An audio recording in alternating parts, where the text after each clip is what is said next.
Assalamualaikum warahmatullahi wabarakatuh. Perkenalkan, nama saya Tiara Winingtyas. Di sini saya akan sedikit menjelaskan tentang Kerajaan Pajang. Oke, Kerajaan Pajang itu merupakan salah satu kerajaan Islam di Pulau Jawa yang terletak di daerah perbatasan Desa Pajang, Kota Surakarta, dan Desa Makam Haji, Kartasura, Kabupaten Sukoharjo. Berdiri pada tahun 1568 sampai 1587. Pendiri kerajaan ini adalah Sultan Hadiwijaya atau Jaka Tingkir. Jadi, kerajaan Pajang itu bercorak Islam yang letaknya di daerah pedalaman.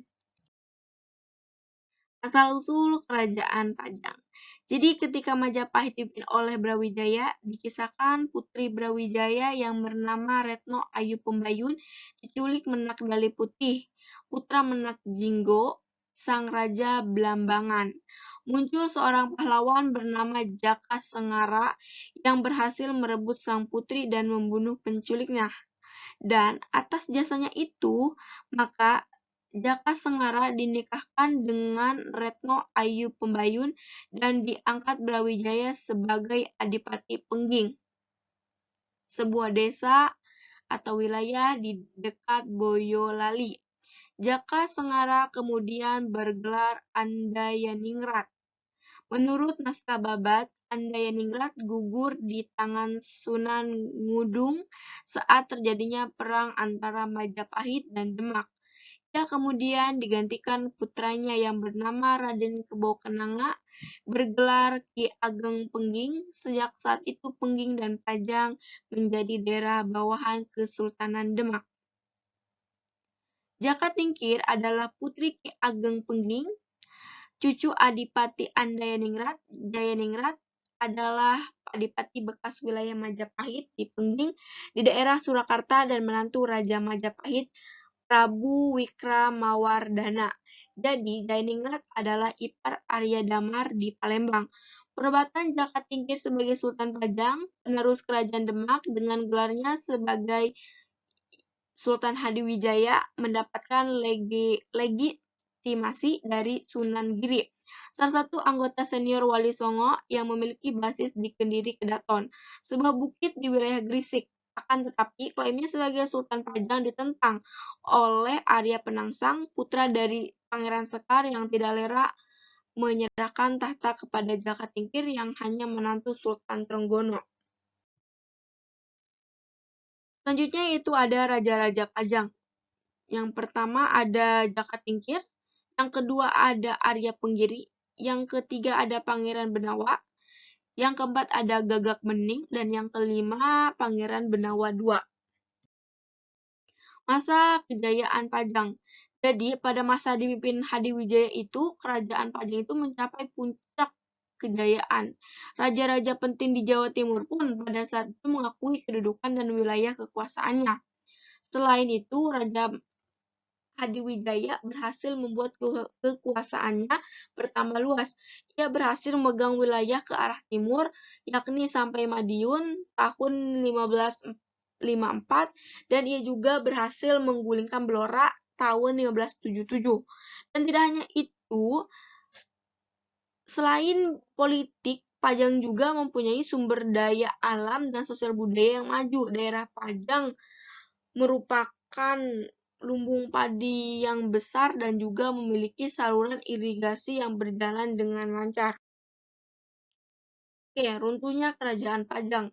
Yang pertama ada melawan Sutawijaya, yang kedua ada perebutan tahta, dan yang ketiga menjadi bawahan Kerajaan Mataram. Jadi alasan runtuhnya Kerajaan Pajang ini kan ada 3. Ini itu saling berkaitan. Ya, yang pertama itu kan ada melawan Sutawijaya. Jadi Sutawijaya itu raja Kerajaan Mataram. Terus yang kedua itu ada perebutan tahta. Jadi setelah meninggalnya Sultan Hadiwijaya itu kan digantikan oleh Arya Penggiri. Nah, sebenarnya yang harus digantikan itu Pangeran Benawa, karena Pangeran Benawa itu pangeran mahkota. Akan tetapi karena dia masih belia atau umurnya belum cukup untuk dijadikan seorang raja, makanya digantikan oleh Arya Penggiri pada saat itu. Jadi pada saat itu tuh Pangeran Arya Penggiri itu lebih memfokuskan diri untuk melawan kerajaan Mataram. Jadi setelah kerajaan Sultan Hariwijaya ini meninggal dan digantikan Arya Penggiri itu kondisi kerajaan Pajang itu sedikit menurun karena Pangeran Penggiri ini lebih memfokuskan untuk melawan kerajaan Mataram. Dan Pangeran Benawa ini sedikit tidak terima karena dia tidak dijadikan raja. Jadi dia malah bekerja sama dengan kerajaan Mataram untuk menggulingkan kekuasaan Pangeran Arya Penggiri. Dan itu berhasil. Jadi setelah Arya Penggiri itu terbunuh oleh kerajaan Mataram, maka Pangeran Benawa naik tahta dan dia itu cuma hanya 1 tahun untuk masa jabatannya. Dan setelah itu tuh dia itu menurut ada juga yang bilang bahwa Pangeran Benawa itu menyerahkan kerajaan Pajang kepada Mataram. Makanya kenapa kerajaan Pajang itu menjadi bawahan kerajaan Mataram. Karena dia itu sedikit kayak berterima kasih kepada kerajaan Mataram karena dia itu telah dibantu untuk membunuh atau menggulingkan Arya Penggiri. Terus peninggalan kerajaan Pajang. Yang pertama ada Pasar Laweyan, yang kedua ada Masjid Laweyan, yang ketiga ada Bandar Kebenaran, yang keempat ada makam Jaka Tingkir, dan yang kelima ada makam para bangsawan Pajang. Oke. Oke, ini referensi yang saya gunakan untuk membuat atau materi-materi yang saya sampaikan ini tuh referensinya ya. Oke, terima kasih atas perhatiannya. Kurangnya mohon maaf. Jadi bila ada kata-kata yang saya salah ucapkan, mohon dimaafkan. Terima kasih. Wassalamualaikum warahmatullahi wabarakatuh.